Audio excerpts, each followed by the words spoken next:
Hey everybody, welcome to another episode of the LitRPG podcast. I am Ramon Mejia. I'm here to bring you the latest LitRPG news, reviews, and of course author interviews. This is episode number 114 of the show. I have 9 new LitRPG reviews, folks, just for you at home. Before we begin, of course, I want to give a quick shout out to our latest Patreon supporter, Prax Venter. He's been a great supporter, so thank you very much for supporting the podcast that way. Of course, if you too want to help support this podcast and I'll keep it free of ads, free to everybody to watch on a weekly basis, you can go visit Patreon at patreon.com/geekbytespodcast.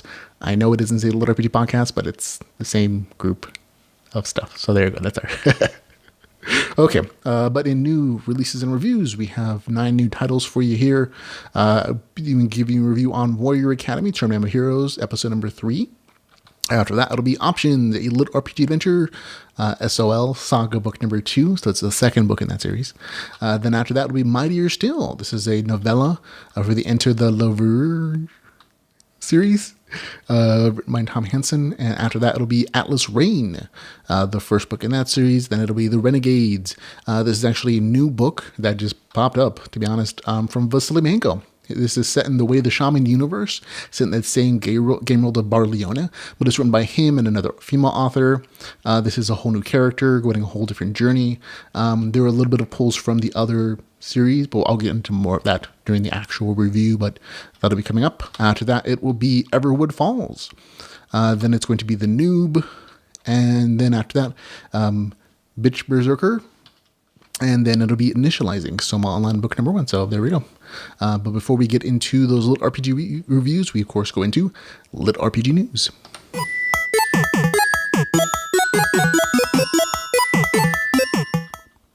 And in LitRPG news, we got a couple stories for you here. The first one being, recently I did an author interview with Gabriel Rathweg, author of the Earth Online and Warrior Academy LitRPG series. It was actually really fun to talk to him. I've read all the stuff that he's written. I put it on Amazon. And I talked to him online, of course, for months and months. But it was kind of fun to see him in person, get a feel for his personality, the things that are important in his life that influence his work, how he came to find LitRPG and decide to write here in this genre as opposed to any other.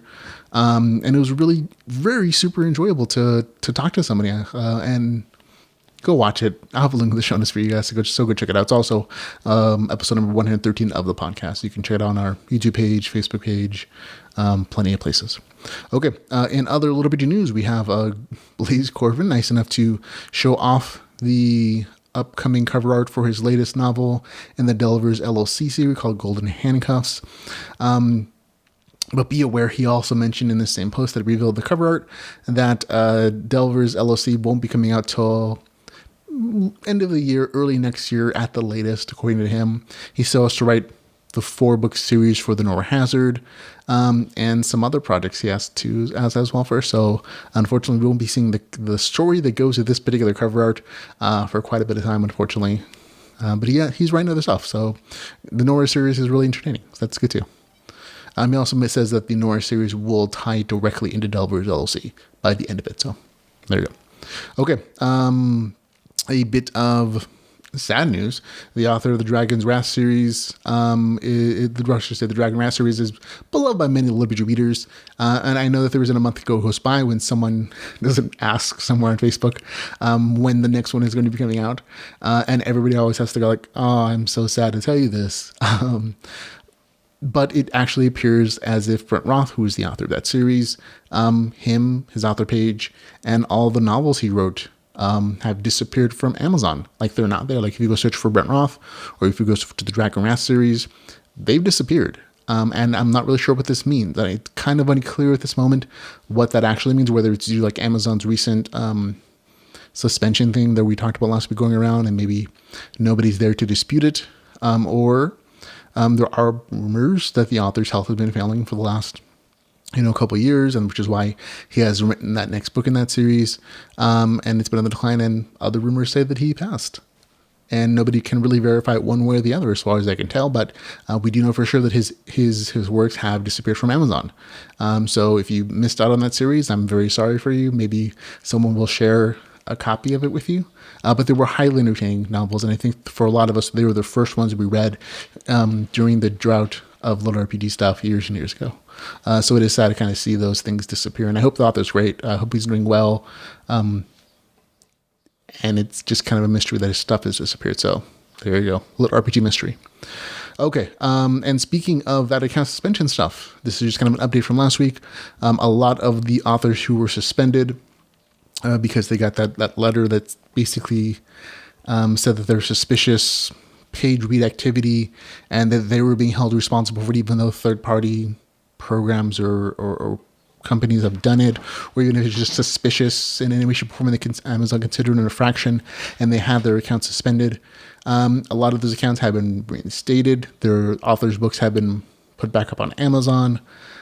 So that's good news. Unfortunately, there are, of course, still several other new authors who have had their entire catalogs taken. I think one instance, it was a publisher who also publishes other author stuff, like under their company name. And all those books got taken down. I mean, like hundreds.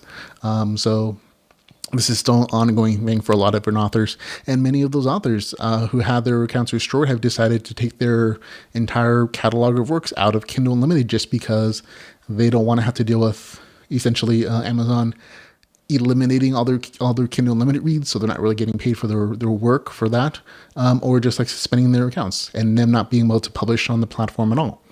And thanks to other advice from the authors, I actually wrote Amazon support page through KDP Contact, their contact us section, and was able to pull my own novels out of the KDP program before, the normal release date of like 90 days when you like automatically renew or whatever. I honestly just hope I don't get hit with the suspension anyways. It seems like that might be the case. I don't know. But for me personally, on my Kindle Unlimited reads for like April and May, Amazon took them all down, or a good like 90% of them, so I'm not getting paid for those anyways. And honestly, I just can't take the chance of like being suspended from the account. I have a book I'm planning to put out pretty soon, and it kind of hurts the opportunity if my account is suspended. So I unfortunately, folks, I had to take all the novels I've written off of the Kindle Unlimited program. So that is sad. But at least I'll be able to give up more free chapters on our webpage and stuff. So just remember, folks, to support your favorite authors, even that's just like sharing on social media how much you enjoyed their novel, or leaving a review on Amazon. Those are all really impactful ways of getting the word out about the story that you love. And it really does have an impact on that author's ability to like get the word out about their stuff. So please support your favorite authors, especially if they can't use Kindle Unlimited, which a lot of them are taking like a kind of a big pay cut by dropping out of that program. So it is what it is. Okay, now for some stuff that is out now. Haven't reviewed it, but it is currently out. This includes World of Karik, The First Crusade. This is the second book in that series, as is Arriere Online, A Piece of Legend. That is out as well. Goblin King is out right now as well. Pangea Online, book number 2, as is Dragon's Bane, Freehaven Online. That one is out. The author of that particular novel, he asked me to let readers know that he accidentally uploaded an earlier version without tables in it when he first published it, and he's since gone in and he's fixed the issue. But like the very earliest purchasers of the novel may need to go to their Kindle section of their Amazon page and their content manager section and like update it manually to get the new version. So there you go. Also out now is Tales of the Gensmith, book number 2. I don't plan to read that. I didn't really enjoy the first one. I thought it was boring. But if you like the story, it is out. As is Succubus 2, Hell to Pay. I didn't read book number 1. I keep meaning to. It's just hard to find time in my schedule for something that's already came out previously. But a lot of people seem to enjoy it. There was, sexual content in there, so just be aware of that. But if you like the first book number 2 is also out. So there you go. Also now is Rhea, Starter Zone, a LitRPG Saga. Also out is Martyrs, a LitRPG book, Legends of the Great Savannah. That is out as well. And Nox Asylum 1, Velamora, a Glitch World LitRPG. That's out as well. And of course, Stuart Gross, I have to apologize to him. These 3 novels came out, I think, last week. But for some reason, they didn't come out on my search results, as actually did the last 2 I talked about as well. When I searched for them on Amazon for LitRPG, they just don't appear in my search results, no matter how far back I go. So it's weird that they're not showing up either. But especially for Stuart Gross, who's most stuff I enjoy. City of Champions issue number 3 is out. Rules for VR MMO, volume number 11, very adult content, and a little darker. That is out as well, as is Into the Black book number 10. That's out as well. So all those novels from Stuart Gross are out. And again, I apologize to you, man, if you're watching. For whatever reason, they just didn't appear in my search results for Amazon. So I had to go look for them by other means, just because I was checking on his work. There you go. Okay, on to some new LitRPG audiobooks. Now, there are actually quite a few of these this week, so we'll get that started off with The Ritualist, The Completionist Chronicles, book number 1 by Dakota Kraut. Gave that a great review. Really entertaining story. The audiobook is out now for you to enjoy as well. Blade Mage Beastmaster is out as an audiobook, as is The Monster Spawn, both from Deck Davis.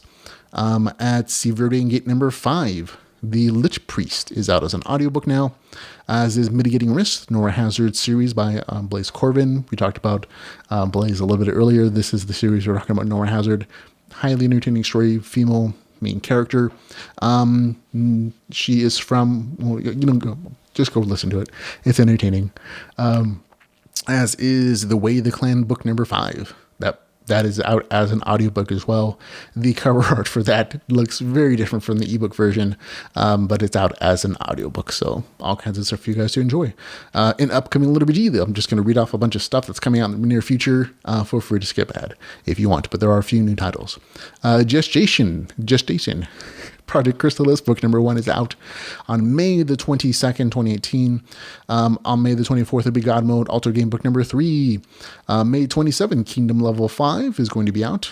On May 28th, Trial by Fire, the Dragon Rider Adventure. May the 29th, Defenders of the Realm by Dave Wilmarth is going to be out. Always a very pretty cover from him. May the 30th, The Dead Rogue, an NPC Spath book, is out. This one is new to the list. On June the 5th, Pharaoh book number 10 is going to be out. And that's pretty quick. Pharaoh number 9 just came out recently. So they're getting their translation work done really quickly. On July the 10th, Restart, Level Up +1 is going to be out. On July the 23rd, The External Threat, Reality Benders, book number 2 is going to be out. And August the 7th, Death March is going to be out. Euphoria Online, book number 1. There we go. On to new releases and reviews.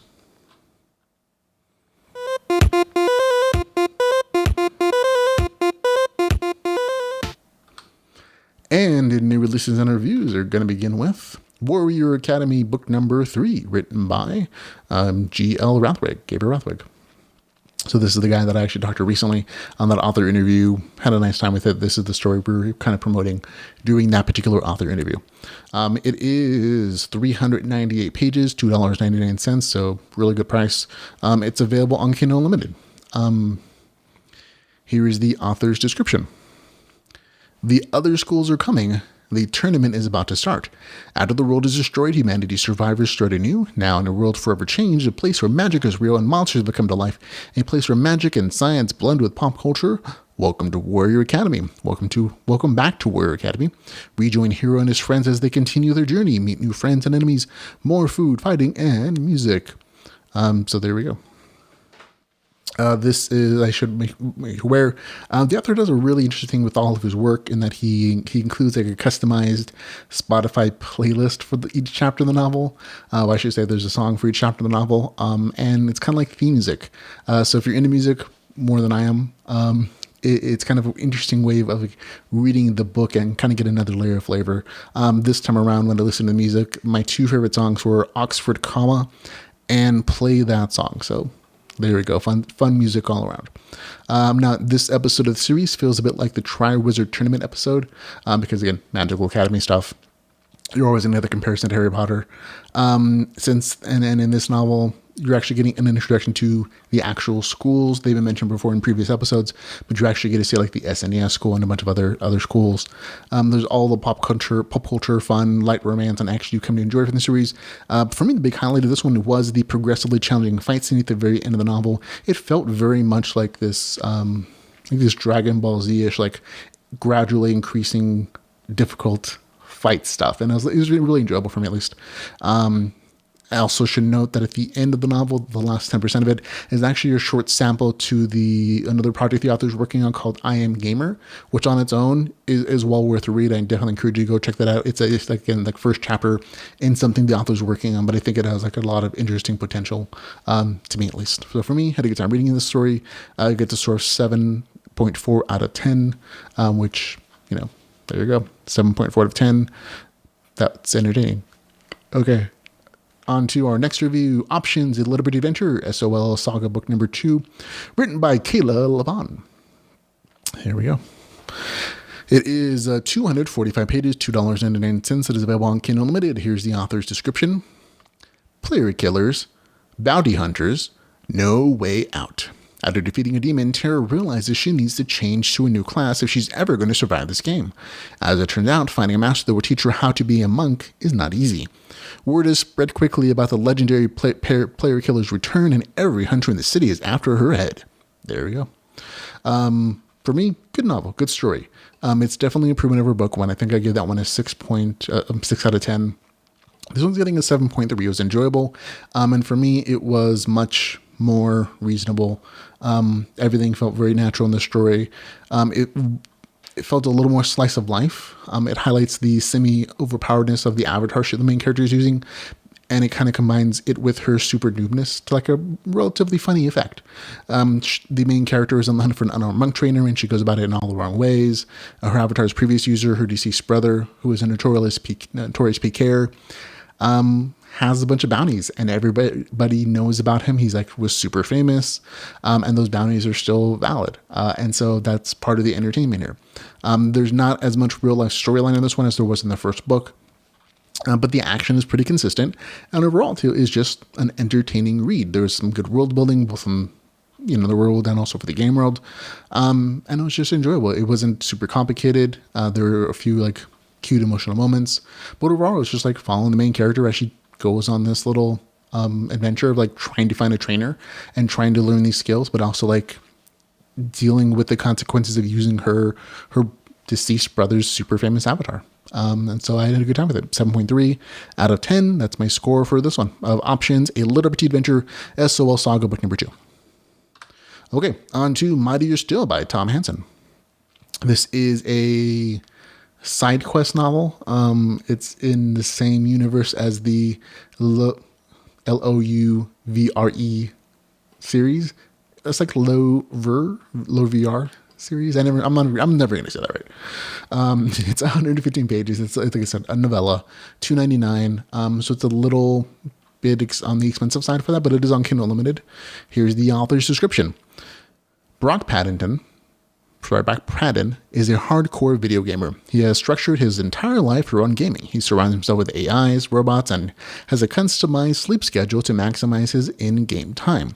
In the middle of a workout, Epoch International's most anticipated fully immersive game, the louVRe adventure, launches, and he does what any good gamer would do. He logs in. However, he is not prepared for the quirky AI's unique requirement for the game.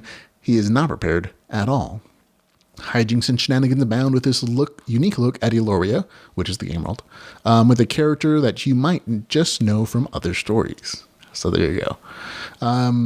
Again, this is a nice novella, and I actually liked it more than the author's other title in the series. This one is clearly told from the gamer's perspective, and there's a lot of little nods, internet memes, gamer culture, and most importantly, relatable gamer behavior. And I think that was kind of the biggest draw from the other novel in the series, which is Allure's Beginning. That's a full-on novel. It does a lot of interesting things there, but my biggest issue with that one was the fact that the main character, essentially, the story was told from a kind of fantasy perspective, and there's a bunch of in-story stuff that justifies that. But for me, it was hard for me to relate to that character because he was essentially a fantasy character in some ways. And I won't go into the details of that, but this one is definitely told from a gamer perspective. And I think for me, it was more relatable. I could understand where the main character is coming from, his point of view, being frustrated with the system and kind of wanting to push the boundaries of that particular game system. And I won't go into the details because I don't want to spoil anything. But it's interesting. It definitely feels very much more connected with like gamer culture, and I can understand the main character's point of view and like why he was doing the things he was doing but at the same time, the way the story is set up is almost gives you like a nice little tour of like all the different classes and races that are combinations that are possible in the story. So it was entertaining in multiple respects. Also the length just made it like satisfying and efficient enough. I had a really good time with it. It was really nice. The end of the story, of course, ties into that other story and series, as the author hinted at in the novel description. So overall, good stuff. It gets a score of 7.5 out of 10. So there you go. On to, and again, that's a 7.5 out of 10 for Mightier Still, a LitRPG GameLit novella into louVRe side quest becoming Death Book number 1. People want me to like say the whole title at the end with the score. So there you go. Okay, number 4. Atlas Reigns, a LitRPG Saga, The Binding, book number 1, written by Riley Mercer. It is 324 pages, $3.99. It is available on Kindle Unlimited. Here's the author's description. Level up. Cross the binding. Save reality. Die-hard gamer Morrow Adams strives to escape his corporate-controlled existence on Earth. Logging in as Atlas Reign, he plays the binding as a way to break from the limitations of his real life. Few have crossed the elusive binding in the game, but if you do, real-life opportunity awaits. Physical passage to a new world. But the same corporation that Morrow tries to escape from on Earth also controls the virtual game, a world perfectly designed to drain your credits and enslave you to their workforce. Everything changes when Morrow meets a beautiful top-level player from the other side named Raven Vex. She helps him uncover a devious conspiracy within the game that sends him on an unbelievable quest through the binding, expansive, and dangerous universe. So there you go. Honestly, the story starts out really well. I think it's quite nice. It starts out with the fight scene with the main character, Atlas Reign, and his group. They're fighting like this boss monster who's about their level. The battle feels like it's a real struggle for this group of like level 14 and 15 players. And there are a few moments where I really wasn't sure if they're going to win. And that's exciting because it made that particular first fight very enjoyable. The tension level was nice. Because I wasn't sure, there was no automatic assumption that they were going to win, which I thought was really, good. I thought it was really entertaining in that I wasn't sure as the reader that it was an automatic win. So that to me is good writing. Unfortunately, that's kind of the only combat in the story that makes that much sense.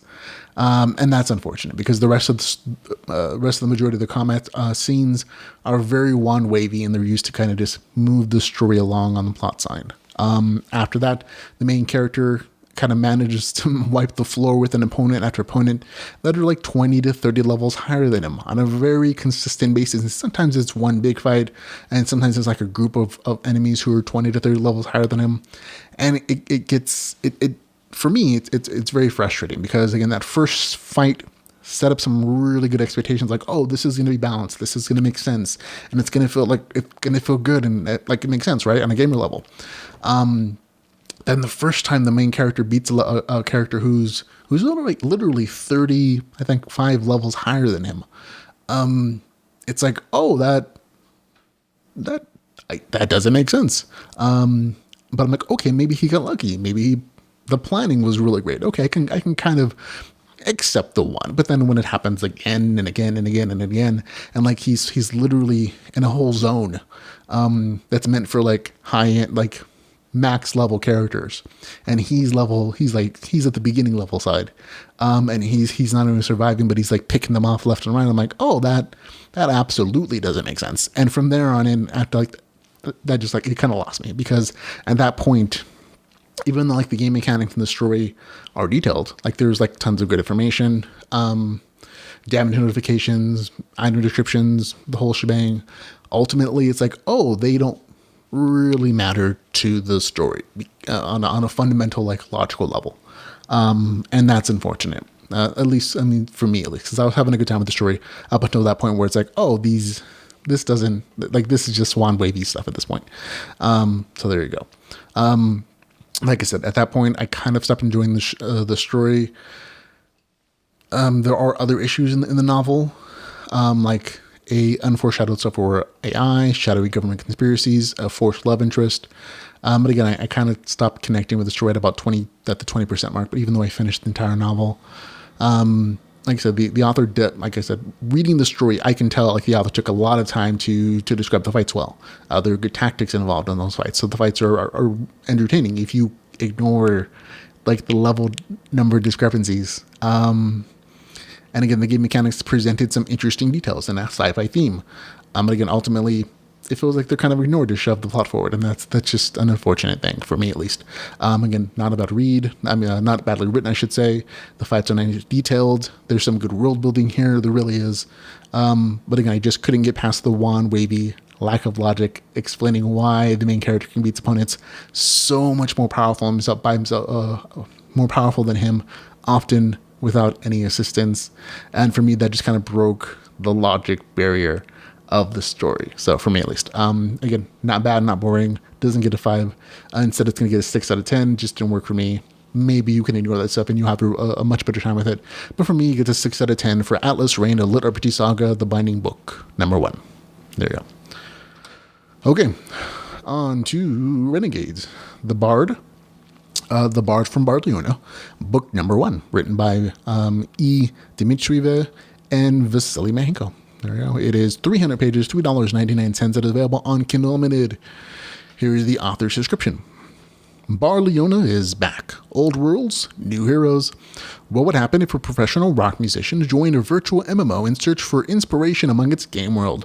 What would happen if she decided to play as a biota bard, a brand new race of humanoid flora, as well as a new class? Whatever would happen, it would surely be fun. There you go. That's the author's description of the novel. Now, full disclosure, I received an advance copy of the novel for review. I purchased it when it came out. It's written by Vasily Mahenko and Eugenia Dmitrieva. The two also recently published a short story together in your in-game book number 2, which is also an enjoyable read. This is a new character set in with a new story set in a familiar world of Way the Shaman, the Barliona MMO universe. The main character, Kira, is a musician in real life. She decides to try out the game to create new songs to boost her band's popularity. She chooses to be a plant race biota and to be a bard. The game mechanics are exactly what you've already read if you're familiar with the Way the Shaman series and you've enjoyed that. This kind of just feels like a nice side story set in it. I mean, it doesn't relate directly to the Way the Shaman series, although there are a few cameos. But as far as the game mechanics go, you're going to feel right at home if you've already read that series. There are some new things specifically for the biotic race. And for the Bard class. And I actually like the stuff about the Bard class. I'm not a big fan of like the plant race personally, but the Bard class is interesting in that they, in addition to like your general music stuff, there's also the ability for the Bards to actually get other classes' abilities in a limited nerfed respect. As they progress in levels, and I thought that allowed for some very interesting specialization choices. So there's really cool and interesting new stuff there as well. Story-wise, it's mostly just slice of life. It's you're going to follow this character as she figures out how things work, how to build her character. She crafts a little bit, explores. She does lots of adventuring stuff. There's an interesting twist towards the end of the novel, but it's mostly just like following her around while she has a good time and becomes immersed in this entire world. You also get like a kind of a glimpse into the real world of this universe. Remember that Way the Shaman, the main character, is stuck in the game, so you don't really get too many peeks at the actual universe and actual like Earth world. And this one you do. The main character logs on a semi-regular basis. She spends most of her time there in the world, even though there's time compression in the game, so it kind of matches out from the reader's perspective. But it was kind of neat to see what that actual Earth that's described in this novel is. So that's a nice little touch. There are also a few cameos again from the main Way the Shaman series, but they're like super minor. Overall, I liked the story. It was good. It kept me entertained, and that's all I really asked. So give the score 7.5 out of 10 for the Renegades, the Bard from Barliona, book number 1. There we go. Okay. Next review, Everwood Falls, a LitRPG adventure. LARP Gone Wrong, book number 1, written by April O'Malley. Okay, this one is 426 pages, $2.99, available on Kindle Unlimited. I'm not going to bother reading the novel description, not LitRPG. It's a really easy review. Score 4 out of 10, and that's mostly because there are like some super tiny RPG mechanics here, but the entire like first third of this novel has nothing to do with a game, an RPG mechanics, LitRPG whatsoever. That first third is like the main character is LARPing and getting teleported to like this fantasy world to fulfill some prophecy. There's some character development there, but it's kind of boring. And there's not even any action. You don't see anything RPG related until like the 33% mark when you see the two main characters' character sheets. And then that's kind of it for the entire novel. Like for the rest of the other like 70% of the novel, there's a handful of like, oh, you learned this new skill notifications, or here's an item description. But it's literally just a handful of them. And the novel itself, the rest of the text, ignores it for the most part. It's like everything else in the novel is very much described as like fantasy stuff. For example, when one of the main characters, Abby, who's a caster, is trying to learn how to use her spells, it's described as, oh, she's embracing her power or tapping into her magic. And so like there are no other game elements even described besides those few notifications. You do get another look at these character sheets at like the very end of the novel when they level. From what? I don't know. They don't get experience points. But that's it. And for me, I'm like, that's essentially a handful of sentences in 426 pages, and the rest of the story ignores it. And so if you took out those handful of sentences, this is a fantasy story. This is like Portal fantasy. And for me, not LitRPG, so it gets a score of 4 out of 10. So there you go. It's 4 over 10 for Everwood Falls, a LitRPG adventure, LARP gone wrong, book number 1, not actually LitRPG for me. Okay, on to our next review. The Newb, The Adventures of Hork book. Book number 1 by Drew Seddon. He's actually written previously a short story that I thought was entertaining, and he's was obviously did well enough that he decided to write a whole novel. It's about 300 pages. It is $2.99. Again, there's no official page count on this. It's new enough. It's also available on Kindle Unlimited. Here's the author's description. Friends don't need friends to die in dungeons. Alan Gosling signed up to beta test Half-Worlds for a little extra cash. He got a lot more than he bargained for. When disaster strikes, he's got to fight to stay alive in both the digital and real world. Even with help of friends, Alan, aka Hork the Half-Orc Ranger, isn't sure if he can make it out of the game world before his time runs out in the real world. In beta testing, Half-World still has a few bugs to work out, and without a wiki to give them guidance, Hork's party doesn't know what they're getting into as they try to free the area around Stonehelm City and the grip of the Gnome King. Can they level up and get enough power to take him out before Alan's world promise become terminal? That's kind of a half description of the novel. This is essentially a slice of life story. There is a minor trapped in the game element to the story, but it is LitRPG. After a brief introduction to the main character, he's in the game at the 3% mark, and he stays there the entire length of the novel.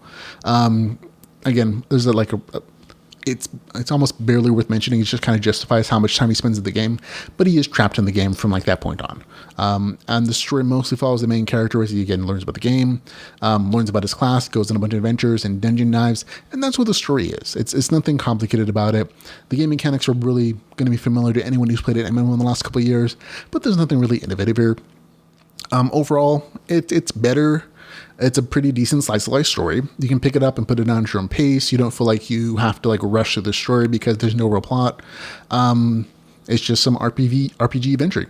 So if you like that kind of story, you might have a nice time with this. For me, it gets like a 7.0 out of 10. Like it's enjoyable, but it's also at the same time like, oh, this is like not super innovative. It's not bad. I had a good time reading it, but at the same time, I also recognize, oh, I'm just following the dude killing stuff and adventuring and gaining powers. I'm like, oh, okay, that's fine. It's fine enough read. If you feel like something super casual and not with the plot, then this is going to be cool for you. So that's again a score of 7.0 out of 10 for the Newb, The Adventures of Hork, book number 1. Okay, on to Bitch Berserker. And every time I say the title of this novel, I feel like I'm cursing. So that's why I prep it looking comfortable. It's written by Adam Drake. It is 284 pages, $10.99. It is available on Kindle Unlimited. So there we go. Here's the author's description. Trapped in a savage reality. This is what it said. There's no period here. Trapped in a savage reality. I'm a kind and gentle person. Or should I say I was?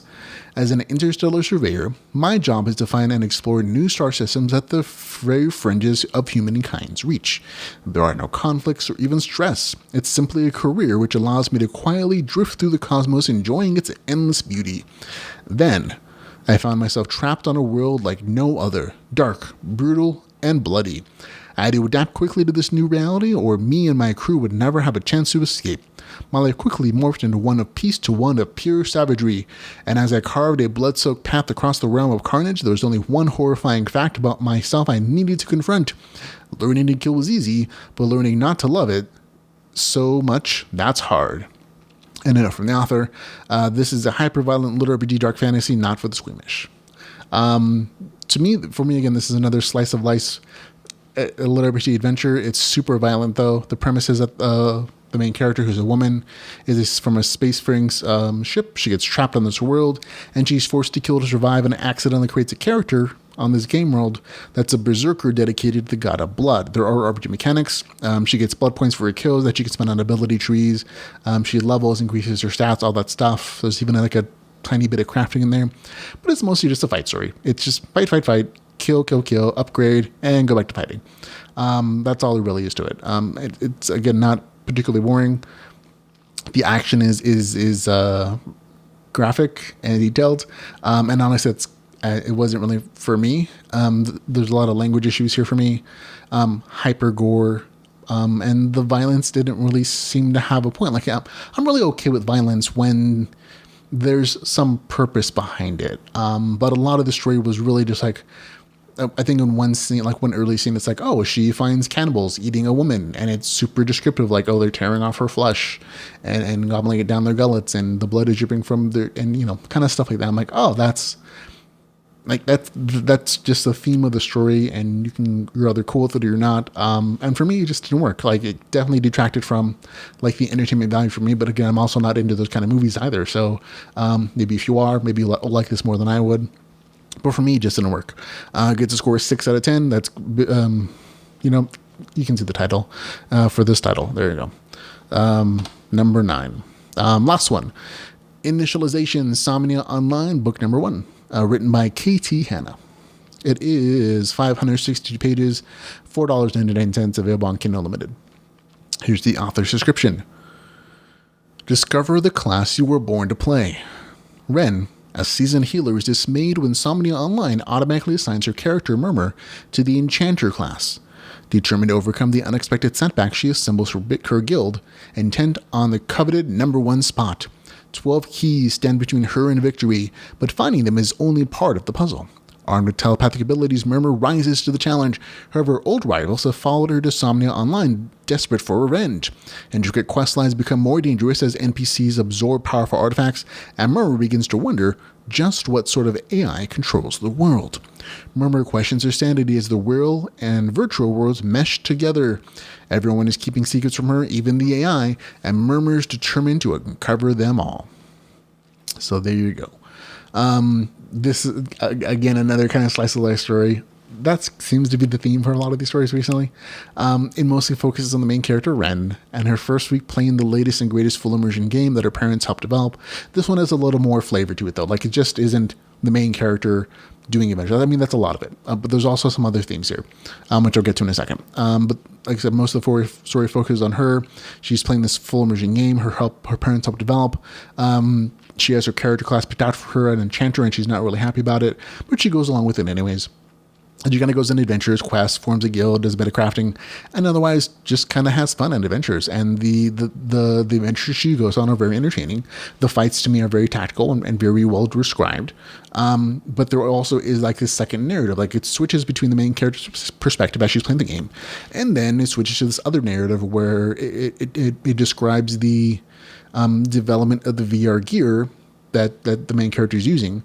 And as the development cycle goes on and gets closer and closer to release date of this game, there's like an increasingly like sinister tone to these little short sections. And it's a nice little way to break up the pace of the other storyline, which is really well done for me. Game mechanic wise, fairly standard MMO stuff. The unique aspect I'd say for this particular novel is that there's psychic abilities that the main character develops. They're well thought out, and while potentially like over OP, basically overpowered, they're balanced with like some potentially debilitating side effects. So like, oh, that's good. It's not just like a weird superpower that makes her unbeatable. There are also like some serious like negative consequences for her abusing those same psychic abilities. So I'm like, oh, very well balanced game mechanics. Overall, had a good time, following the main character. Combat, again, always well thought out, always tactical, always well described. Group banter between like the character and the secondary characters.